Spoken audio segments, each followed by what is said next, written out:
Ahoj vandračky a vandráci, dnes se společně podíváme na pořádného macka ve světě závěsného spaní, hamaku Frontline XL od DD Hammocks.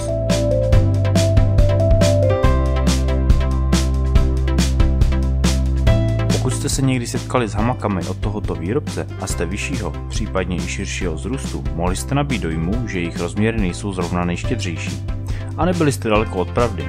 Kromě klasické prodyšné hamaky Frontline, ale DD Hammocks nabízí i její XL verzi, která už musí uspokojit opravdu každého vandráka libovolných proporcí. Balíček s hamakou není žádný drobeček a hmotnost rovněž nepatří do světa ultralightů. Ale to neznamená nic špatného, je to jako s teréňákem, ten sportovním vozem rovněž nenahradíte. Udaná hmotnost na balení je 1250 gramů bezlanový a výstup. Tohle je mimochodem jediná hmotnost, kterou se u výrobce dočtete, takže pokud budeme chtít vědět skutečnou hmotnost celého balení, musíme s ním na váhu. Celková hmotnost hamaky včetně příslušenství a obalu činí 1750 gramů. Když jsme u čísel, je zapotřebí zmínit rozměry hamaky. Ty činí 3 metry na délku a úctyhodných 180 cm na šířku. Hamaka má pak deklarovanou nosnost do 125 kg.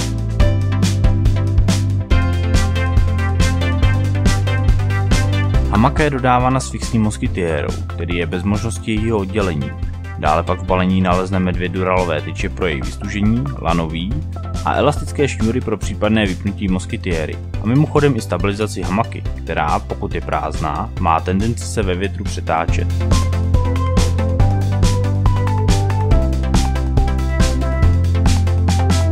Standardní úvazy mají své výhody i nevýhody. První zavěšení hamaky bývá spíše otoka, protože věšíte s úvazem rovnou i hamaku, což není zrovna nejkomfortnější a většinou tak první úvaz musíte upravit po přivázání druhého. Ale co bych velmi pozitivně hodnotil, je jejich rozvazování.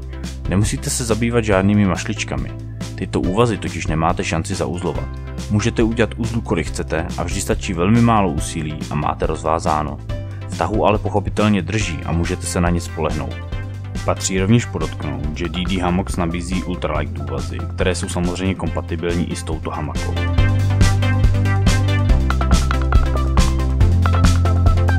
Co jsem ještě nezmínil je to, že hamaka je dvouplášťová.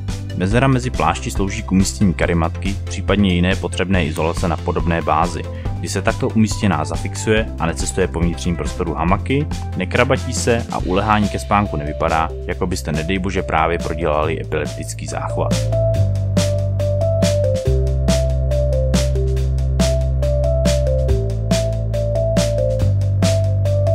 V hamace najdeme 4 fixní kapsičky na odložení drobností a jednu závěsnou kapsu s přihrádkami, kam si můžete umístit například telefon, brýle, čelovku či jiné cennosti, které chcete mít za prvé vždy po ruce a za druhé byste je v noci neradi zalehli.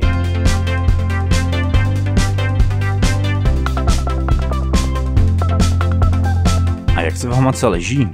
Pokud jste nezkoušeli hamaku s podobnou šířkou v kombinaci s výstuhami, které nejen drží moskytéru v požadovaném tvaru, ale zároveň rozevírají samotnou hamaku, pak vám mohu garantovat, že jinak než jste kdy zažili.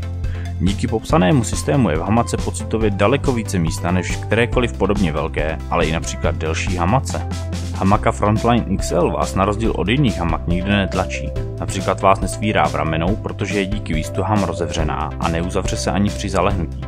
V ose hamaky v místech, kde se zužuje kuchytum, je látka mírně vystouplá směrem nahoru.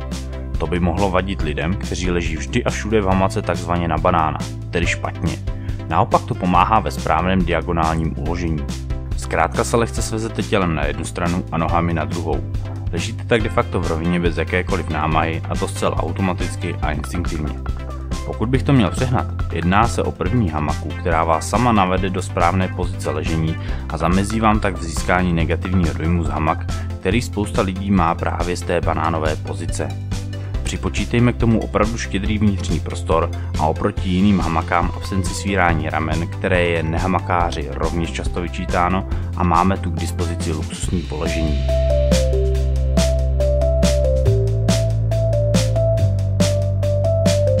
Tak jako u všech hamak je zapotřebí řešit izolaci ze spodu, kde sebelepší spací pytel neobstojí. Jak jsem zmiňoval před chvílí, můžete do mezipláště vložit karimatku, kterou uložíte v diagonálním směru, což bude chtít trošku cviku, nebo použijete zateplení. Zateplení přímo z dílny DD Hammocks je navrženo na jejich menší hamaky. Nicméně sám výrobce udává, že poštelováním závěsných šňůr lze aplikovat i na Frontline XL.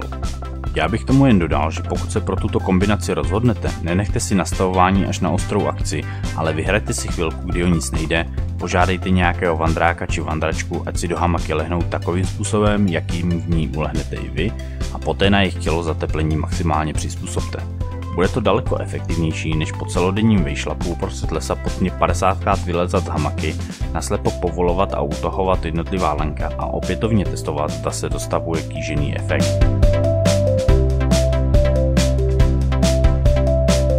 Mosquitéra se díky výstuhám drží od vašeho obličeje v dostatečné vzdálenosti a nebude vás v hamace jakkoliv omezovat. Její hustota je nejen vhodná proto, aby k vám nepustila jakoukoliv mizí potvoru, ale pomůže i v zimě, kdy docela znatelně zvýší vnitřní tepelný komfort, především pak ve větru. Pokud se naskytne příležitost, kdy bude mosquitéra na obtíž, jednoduše hamaku zavěsíte vzhůru nohama. Je s tím počítáno přímo z výroby, takže nemusíte mít strach, že byste tímto přístupem hamaku jakkoliv poškozovali.